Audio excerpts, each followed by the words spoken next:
Hello everyone, I'm back again with another tutorial on our latest upcycle. Thank you for joining us on our channel and I hope you enjoy the following video. Hey everyone, I'm Laura from Cherubs, Chalks Interiors. I'm a content creator for Dixie Belle Paint and I'm based in the UK. Today I'm here to show you how I upcycled this telephone table behind me using silk mineral paint products. So here is how the piece looked before. It's a stag minstrel piece, so it's good quality, but it's looking rather dated. The dark varnish was in bad repair and chipping off in places.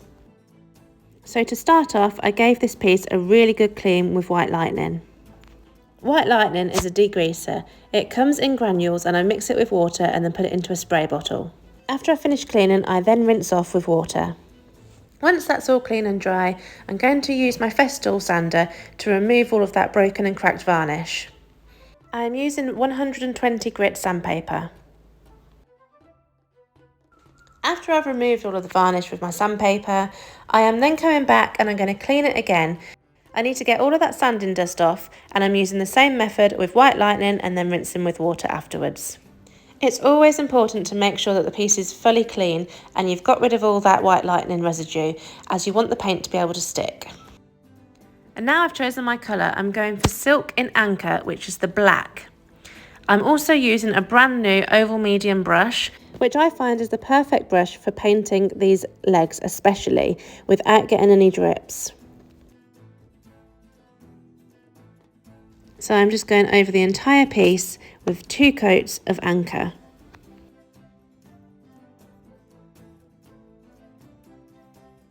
The oval medium brush is a synthetic brush.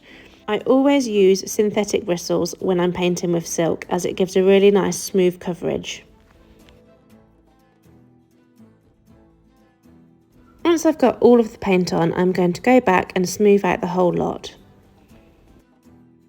My plan is to decoupage the drawer sides.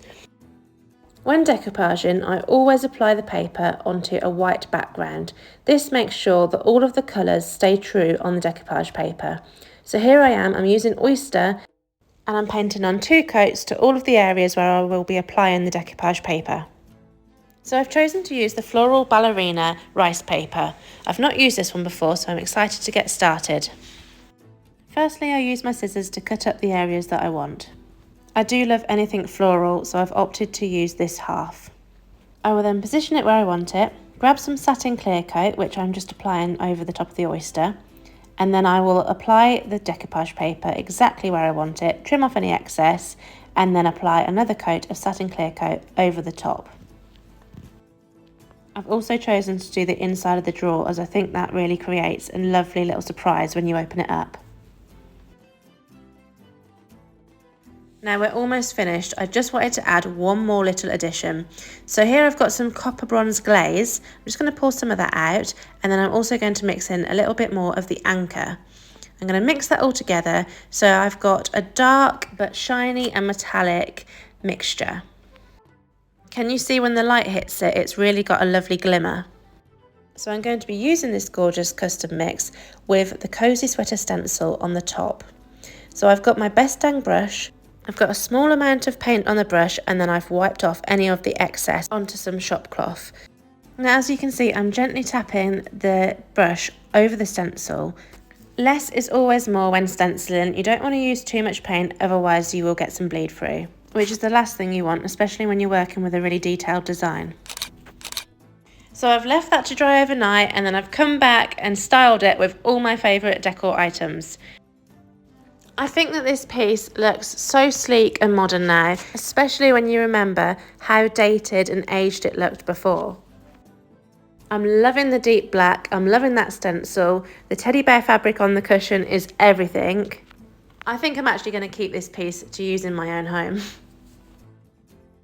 And of course, that decoupage paper just adds an extra special little something when you open it up. Thank you so much for joining us today. I hope that you enjoyed watching this upcycle. Remember, if you'd like to see more of our projects, then go and find us on all of the social media platforms at Cherubs, Chalks Interiors. I look forward to seeing you next time. For more videos like this one, be sure to subscribe, leave a comment and turn on your post notifications to get notified when we next post.